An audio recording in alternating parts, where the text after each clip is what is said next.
కానీ ప్రజాప్రభుత్వం అధికారంలోకి వచ్చినాక కాంగ్రెస్ ప్రభుత్వం తక్కువ ఖర్చుతోటి ఎక్కువ ఆయకట్టు ఎక్కడైతే ఇవ్వగలుగుతామో అట్లాంటి ప్రాజెక్టులకే ప్రాధాన్యత ఇవ్వడం జరుగుతుంది.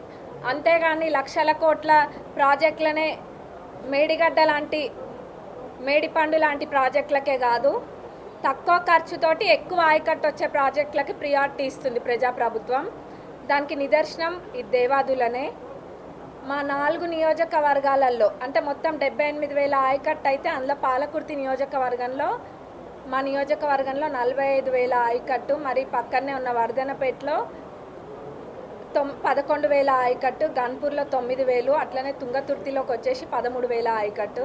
మొదటి నుంచి కూడా మేమందరము దీన్ని ఎట్లనైనా ముందుకు తీసుకెళ్ళాలి, ఆర్య అనేది క్లియర్ చేయాలని అందరం కూడా అడగడం జరిగింది మన గౌరవ ముఖ్యమంత్రి గారిని, అట్లనే ఇరిగేషన్ మినిస్టర్ గారిని కూడా.